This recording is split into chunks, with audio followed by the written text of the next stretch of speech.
За нэгдүгээр даалгаврын хувьд хүмүүс даалгавраа буруу ойлгосон юу их харагдаж байна. Даалгавар нь бол гурвалжны 3 меданы урт гээд 3 хэрчим өгсөн байх байсан. Тэгээд тэр 3 хэрчмийг урттай нөгдсөн 3 хэрчим өгсөн байхад тэр 3-ыг ашиглаад тэр 3-оор меданы хийсэн гурвалжныг байгуулах байсан. За энэ гурвалжныг байгуулсан хүн бол Алтан түлхүүр байгаа. Алтан түлхүүр байгуулалтыг бол хийсэн байсан. За бус хүмүүсийн хувьд бол хараахан байгуулалтыг зөв хийж чадаагүй байсан. За хоёрдугаар даалгаврын хувьд за Күнтүган оюун чимэг 2 болохоор гурвалжин сурттай зөв пирамидтэй өөрөлдвөл суурин зөв гурвалжин байх. Өндөр нь гурвалжны төвдөр буусан байх. Пирамидын үед хийсэн байсан. Цэнсүрэн дөрвөн өнцөг зөртэй өрөөлбөл тэгтээ цэнсүрэн гэх бас нэг тохиолдол суурин тэгшинцэгт квадратах үед байгальтай хийсэн байсан. Уг нь бол бас энэ ромб сөртэй бас байж болох байсан. Тэр тохиолдолд хийгээг байсан. За бус хүмүүсийн хувьд байгууллагатай хийгээг одоо эндээс харах юм бол байгууллагууд дутуу байгаа нь бол харагдаж байгаа. За нэгдүгээр бодлогыг яаж бодох байсан бэ гэдэг бодлогыг харуулъя. За энэ бол Алтан түлхүүрийн бодолт байгаа. За Алтан түлхүүр бодолтоо хийхдээ за эхлээд 3 меданаараа гурвалжингаа байгуулсан байгаа. 3 меданаар талаа хийсэн гурвалжингуудыг байгуулжуулна гэсэн үг. За дараа нь юу хийсэн бэ гэхээр F цэгийг D цэг дээр оцсон байхаар BC талыг параллелизсэн. Өөрөөр хэлбэл энэ бол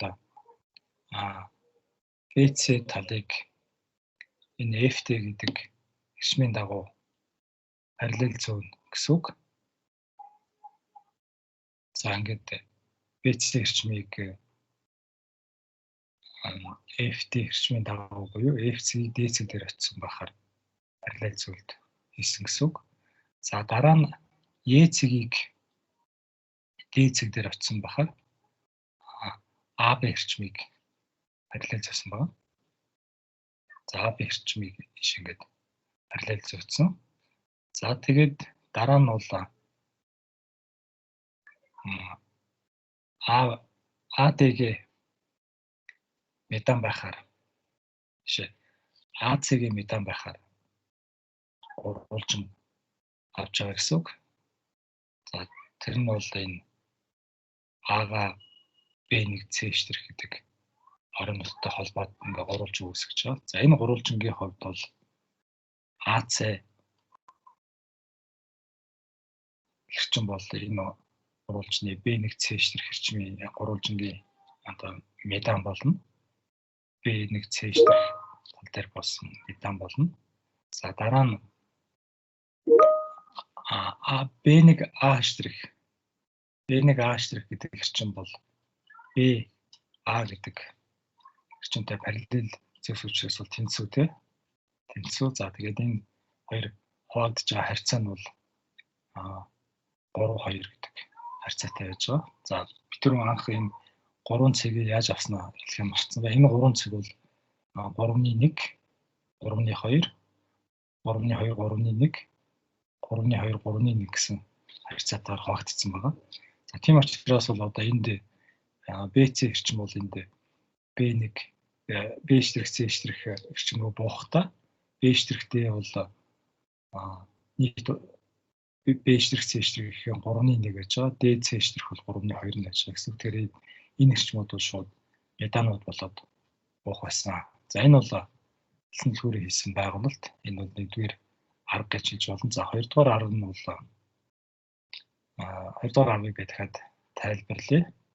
Өөр бас арга байгаа. За Алтан түлхүүрийн илтгэл дээр бас гарсан санагдаж байна. Гурвалжныг ер нь бол гурвалжны байгуулах бодлогыг бодохдоо байгуулалтаа хийцэн гэж үздэг. За гурвалжийн ингээд өгцөн байсан гэж бодъё. За тэгээ гурвалжны 3 меданыг бид нар татцсан байгаа гэж үзнэ. За ингээд энэ 3 меда өгдсөн байгаа гэж үзнэ.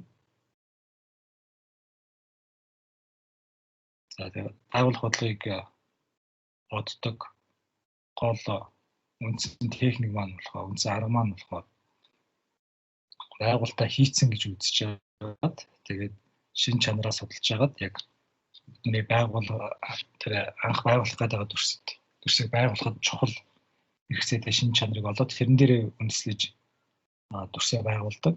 За энэ дээр хийх байгуулалт хийх үндсэн чанар маань бол энэ хэрчмийг энэ GF эрчимтэй тэнцүү урттай эрчмийг энэ меданы үргэлжил дээр байгуулах юм байна. Энийг би хялбархан аргаар ингэ байгуулчихъя. Энэ эрчмийг би параллел зөрчиж GF-ийн дагуу параллел зөрчиж гэх юм бол болох гэж бодож байна.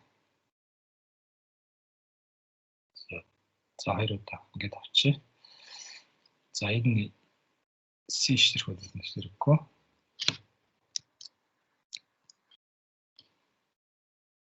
За одоо энэ F штрихийг би B-тэй холбоод энэ сүлжээний хурднаас болоод хөдөлгөөн удаад. За энэ F штрих FB гэдэг гурвалжныг авах юм бол энэ гурвалжин бол энэ AF G гэдэг гурвалжинтай адилхан тэнцүү гурвалжин байгаа. Энэ үнцийг ерөнхий. За сая би энэ уртыг энтэй тэнцүү авцсан учраас энэ хоёр хоорондоо тэнцүү. За энэ бол анхнаасаа метан байж байгуулагдсан учраас байгуулагдсан гэж үзээд бид нар метаныг авцсан байж авч ирсэн. Энэ хоёр тэнцүү. Тийм учраас энэ хоёр гурвалжин тэнцүү гэсэн үг. Өөрөөр хэлбэл энэ BF штрих талын урт бол AG-тэй тэнцүү.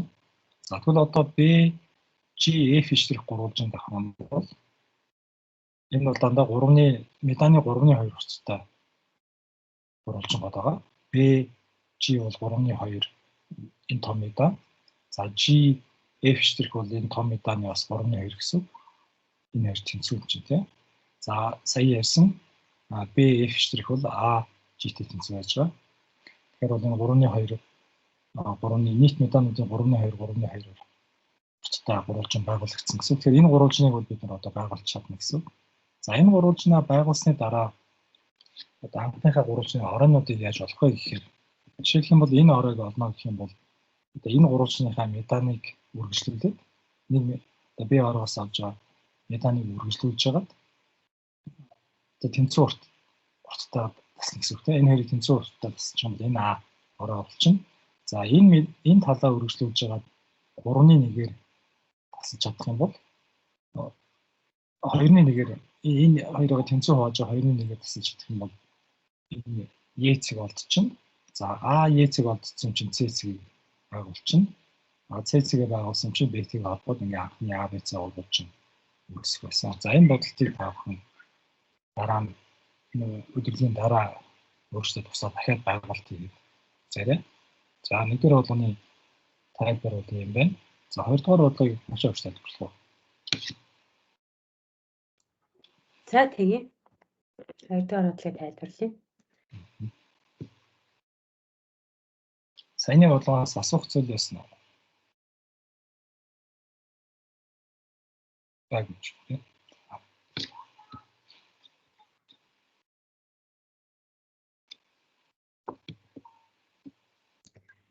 За би дэлгэцэн шеэрлэе.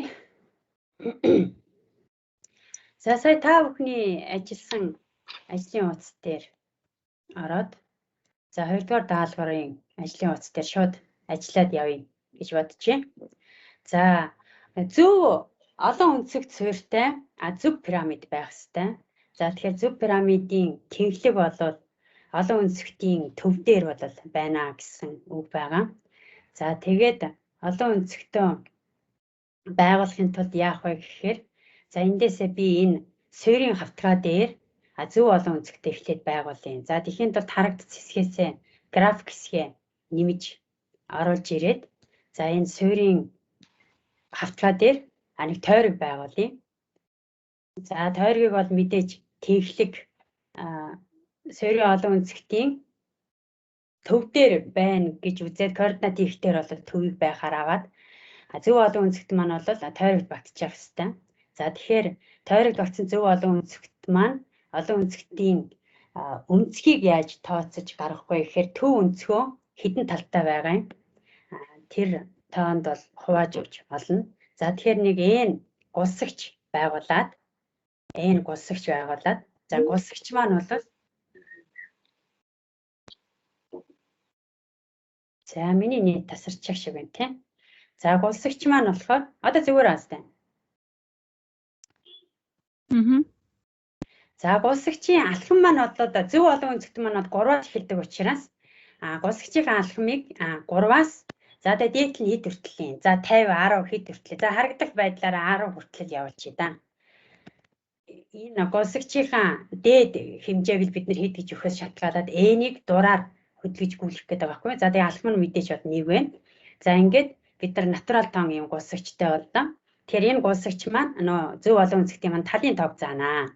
За одоо тэгвэл энэ зөв олон өнцгтийн төв өнцг нь нэг талд харгалзах төв өнцг нь юу байх вэ гэдэг өнцгөө байгуулахаар энэ өнцөг гэдэг хэрэгслээ ашиглаад биш энэ цэгийг өгсөн өнцгөөр эргүүлэх гэдэг хэрэгслээ ашиглаад за B цэгийг энэ А цэгийн хувьд за нөгөө төв өнцгийг n хуваасан өнцөгт хуваах гэдэг. За тэгэхээр төв өнцг маань 2p байгаа.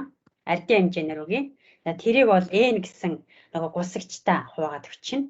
За тэгэхээр ингээд манай 3 талтай за 6 талтай юм байна тий. За тэгээ гулсагчаа ингээд хөдлөхөөр хэдэн талтай энэ тэр талынхын тоогоор болоод ингээд манай энэ олон өнцгтийн талын 2 оройн цэгүүд бол гарлаа. За тэгэхээр нэгэнд нэг талын хэрчим гарчиж байгаа учраас бидэнд бол зөв олон өнцгт байгуулах хэрэгсэл байдаг. Зөв олон өнцгт байгуулах хэрэгслээрээ 2 цэгээ цэглээд за хэдэн талтай зөв олон өнцгт гэхээр n талтай зөв олон өнцгтөө гэдэг ингээд сонгочихно. За ингэнгүүт манай зөв олон өнцгт маань бол гараад ирлээ. Одоо нөгөө n гэдэг гулсагчаа хөдлөхөд зөв олон өнцгт маань ингээд гараад ирнэ. За бид нар n-ийн алхмыг хэд гэж өгсөн шалтгаалаад хичнээн зөв олон өнцгт хиймээрэн тэр талынхаа тоог бол ингээд өгч болно. За одоо зөв олон өнцгтөө байгуулсан учраас бид нар бол нөгөө 3D дээрээ юугаа нөгөө пирамида байгуулъя. За тэгэхээр зөв пирамид учраас зөв пирамидын орой бол манай энэ төв тэнхлэг дээр дурын оройтой байхаар авчий.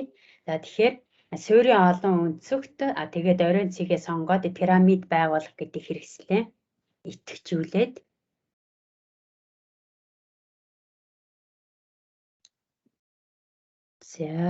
за нэг жоохон томруулж яагаад хийхгүй болвол за пирамид гэдэг хэрэгсэл маань за би нэг дэлгэцээ шэйрлэхээр бас энийг дэлгэцээ шэйрлдэг энэ төр товчвч нь бас зэрэгцээд гарч ирээд байгаа. За суурийн олон өнцгтөө ингэж сонгоод тэгээ оройн өнцгтээ ингэж сонгоод за ингээ пирамида бол байгуулчлаа. За одоо бидэнд юу хаана байх вэ? Нөгөө багтсан тойргийн төв маань хаана байх вэ гэхээр нөгөө бисектрисүүдийн огтлцлын цэг дээр байж байгаа хэвээр. За тэгэхээр пирамида төл зур нуучийн бисектрисээ байгуулах хэрэгтэй. Бисектрис маань байгуулагдахдаа яаж байгуулагдах вэ гэхээр за түрүүн бид нар анх зөв олон өнцгтөө болоод нэг тал байгуулсан А Б гэдэг энэ тал ББ штрих гэдэг тал байгуулсан. Тэр ББ штрих дээр штрихийнхаа дундаж цэгийг олно. За тэгэхээр дундаж цэг гэдэг хэрэгслээ ашиглаад 2 цэгээ сонгоод дундаж цэгийг олчихъя. За энэ маань жоохон томруулахын тулд за юугаа жоохон томруулахын тулд энэ томруулах гэдэг хэрэгслээ ашиглаж яагаад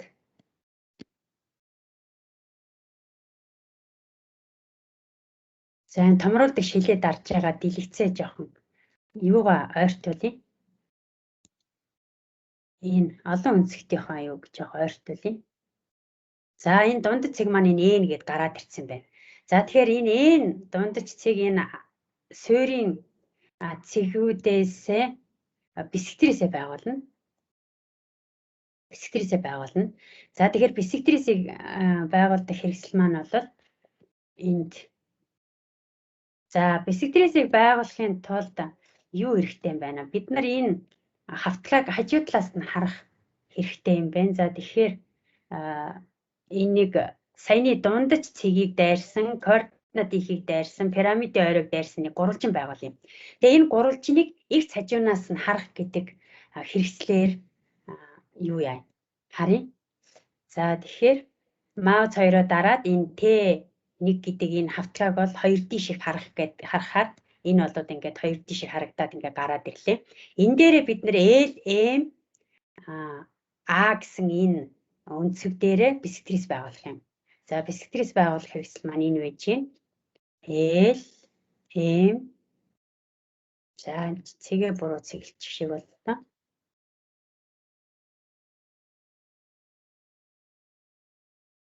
L, M, A. Юу ба бисектрис маань төгссөн.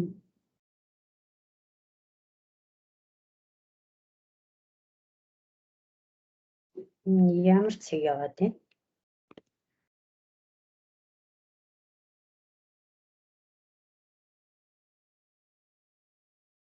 За дахиад гурвалжин дээрээ 2D шиг харах гээд 2D шиг харлаа. За энд бисектрис, үнцгийн бисектрис A, M, L. За ингээд бисектрисээ байгуулчлаа. За тэгэхээр энэ бисектрис маань манай энэ тэнхлэг дээр багцсан тойргийн төв маань энэ тэнхлэг дээр байж байгаа хэвчтэй. Тэгэхээр энэ тэнхлэг болон бисектрис хоёрын огтлцлын цэг маань болоод манай багцсан тойргийн төв болж таарна. За тэгээ огтлцол хэрэгслээ сонгоод багцсан тойргийн төвөө тэмдэглээ. N цэг болж гарч ирлээ. Тэгээд одоо энэ маань нөгөө 3D дэмэр байгуулагдсан байгаа учраас одоо энэ хавтгай шиг харах гэдэг хэрэгслээ одоо хаачи. За хаахта 3 цэг дээрээ дараад хаах гэдгийг дараад хаачна. За тэгэнгүүт огтлын цэг N гэдэг маань бидэнд хэрэгтэй бусад объектуудаа нуучи, тослог объектуудаа нуучи. Энэ хэрэггүй, сүүлийн энэ хэрэггүй. За тэгээд N цэг дээр төвтэй бөмбөлөг N цэг дээр төвтэй нөгөө координат их хүртэл радиустай бөмбөлгийн цэг гэсэн үг. Ингээд бөмбөлгөө бол байгуулчлаа. Одоо түрүүн бид нар нууцсан нөгөө пирамид одоо нэгэд харуулчихна. За ингээд айлхэр хэсгээ одоо нуучи. За ингээд байгуулт маань болчлоо доо. Болж байна уу? За айлхэр хэсгээ нуучаар бид нар нөгөө гулсагчаа хөдөлгөж чадахгүй юм байна. Нөгөө n гэдэг параметр маань энд явж байгаа шүү дээ. Одоо бид нар дурын n олон үнцэгт гэж байна шүү дээ. За ингээл n-ийг хөдлөхөд за 3-жин, 4-жин, 5 үнцэг, 6 үнцэг ингээд 10 үнцэгт хүртэл ингээл хийх боломжтой болчлаа. Басна. Боломжтой юу? Боломжтой. За ингээд дуусчихъя да.